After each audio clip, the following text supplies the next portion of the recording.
नमस्कार, मैं भावना ठाकुर और आप देख रहे हैं कोहराम लाइव। भाजपा के प्रदेश अध्यक्ष बाबूलाल मरांडी ने कहा कि भाजपा विचारधारा और कार्यकर्ता आधारित राजनीतिक पार्टी है।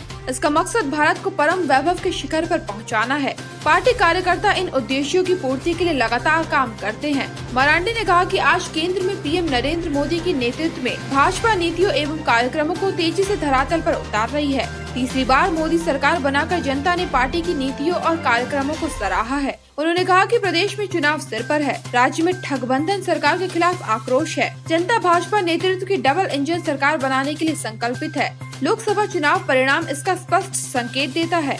मौका था भाजपा प्रदेश कार्यालय में आयोजित विधानसभा विस्तारक प्रशिक्षण वर्ग का। 8 सत्रों में आयोजित इस प्रशिक्षण वर्ग में पार्टी की सैद्धांतिक विचारधारा, इतिहास, विकास, चुनाव प्रबंधन सहित सोशल मीडिया जैसे विषयों पर विस्तार से चर्चा की गई। मौके पर बाबूलाल मरांडी ने कहा कि भाजपा की सरकार ने अटल बिहारी वाजपेयी के नेतृत्व में अलग झारखंड राज्य का निर्माण कराया। हमें विकसित झारखंड के संकल्प को पूरा करना है। आसू सुप्रीमो सुदेश कुमार महतो ने कहा, पाकुड़ में राजनीतिक परिवर्तन जरूरी है। इस परिवर्तन के वाहक बनेंगे पाकुड़ के युवा। 50 साल में जो विकास नहीं हुआ वो हम 5 साल में कर दिखाएंगे। पाकुड़ ने जिन्हें लंबे समय तक चुना वही यहाँ की जनता की सुविधा और सम्मान को दांव पर लगाते रहे। एक बार फिर सरकार चुनावी योजनाओं से जनता को छलने का प्रयास कर रही है। सरकार की नीति एवं नियत दोनों संदेह के घेरे में है। झारखंड और झारखंडियों की अस्मिता को धूमिल किया है। वर्तमान सरकार ने जनमत का अनादर किया। मौका था पाकुड़ के हरिंडांगा हाई स्कूल मैदान में आयोजित मिलन समारोह का। इस दरमियान समाज सेवी अजहर इस्लाम समेत कई जनप्रतिनिधियों ने पार्टी की सदस्यता ग्रहण की।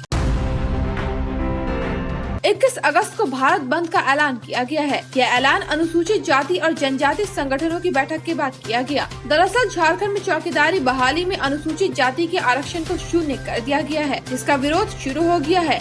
मामला जोर पकड़ने लगा। इसी को लेकर आज पलामू में अनुसूचित जाति के सभी संगठन एकजुट हुए और नए संगठन का गठन किया, जिसका नाम अनुसूचित जाति आरक्षण बचाओ संघर्ष समिति दिया गया। इसी संगठन द्वारा भारत बंद का ऐलान किया गया है। समिति के अध्यक्ष संदीप पासवान ने कहा कि अनुसूचित जाति के आरक्षण में क्रीमी लेयर को लेकर सभी संगठन एकजुट हुए हैं। पूरे देश में अलग अलग जिलों में एक साथ बैठकें हो रही हैं। इस बंद का समर्थन अनुसूचित जनजाति भी कर रही है। कोलकाता में महिला स्नातकोत्तर प्रशिक्षु डॉक्टर के साथ कथित दुष्कर्म और हत्या मामला काफी तूल पकड़ चुका है। इसे लेकर जूनियर डॉक्टरों में काफी आक्रोश है, जिसे देखते हुए पश्चिम बंगाल की ममता सरकार ने रविवार को अस्पताल के सुपरिटेंडेंट संजय वशिष्ठ को पद से हटा दिया।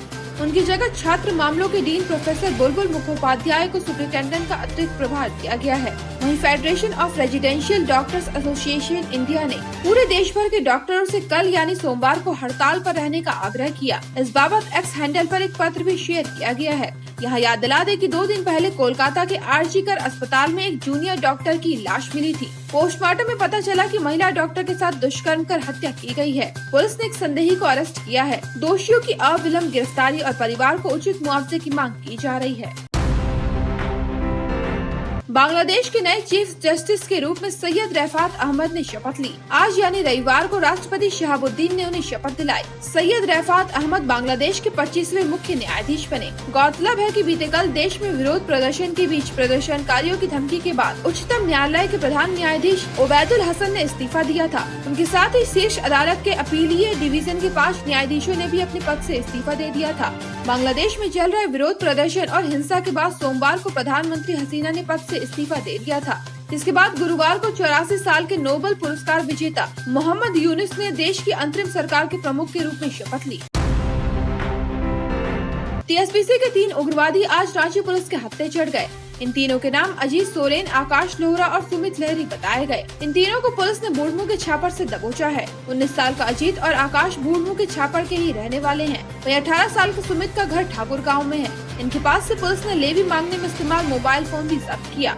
रांची के रूरल एसपी सुमित कुमार अग्रवाल के कानों में किसी ने फूंक मारी कि टीएसपीसी कमांडर दिवाकर गंजू उर्फ प्रताप के दस्ते के 3-4 सदस्य छापर गांव आए हुए हैं। किसी बड़ी वारदात को अंजाम देने की फिराक में है। मिली इन्फॉर्मेशन पर खलारी डीएसपी की देखरेख में गठित टीम ने रेड मारी। और तीनों पुलिस के शिकंजे में आ गए। गिरफ्तार उग्रवादियों ने पुलिस को दिए अपने बयान में खुलासा किया कि इसी साल के मार्च में वर्चस्व बढ़ाने के मकसद से हजारीबाग के बड़कागांव थाना क्षेत्र के कायलंग पतरा बालू यार्ड में फायरिंग की थी। वहीं बड़कागांव के गुरु कुआ जंगल में पुलिस की टीम पर गोलियां दागी थी। इस वारदात के दरमियान उग्रवादियों के कुछ हथियार स्पॉट पर ही छूट गए थे। इसके अलावा बड़कागांव के ही उरीमारी और तरसवार के बीच सड़क निर्माण का काम कर रही कंपनी से लेवी वसूलने के वास्ते फायरिंग का काम बंद करवा दिया था। रामगढ़ के पतातू और भुरकुंडा एवं चतरा के पिपरावाड़ थाना क्षेत्र में भी कई कांडों का अंजाम दे चुके हैं। अपने पिता की हत्या का बदला लेने की खातिर बेटा कातिल बन गया। उसने अपने रिश्तेदारों के साथ मिलकर सरफुद्दीन अंसारी का काम तमाम कर दिया।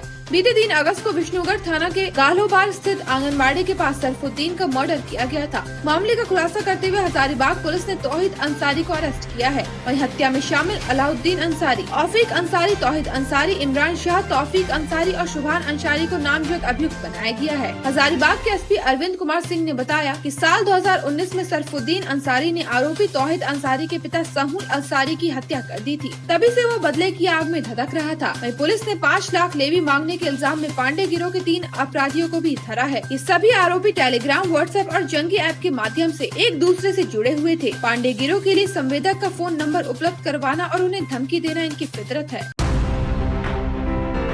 झांसी में आज एक बड़ा हादसा हो गया। केदारेश्वर मंदिर से दर्शन कर लौट रही लड़कियों से भरा टेम्पो करीब 500 फीट ऊपर पहाड़ से नीचे गिर गया। इस घटना में एक लड़की की जान चली गई। वहीं अन्य 8 लड़कियां और ड्राइवर बुरी तरह जख्मी हो गए। जख्मी सभी लोगों को झांसी मेडिकल कॉलेज में एडमिट किया गया है।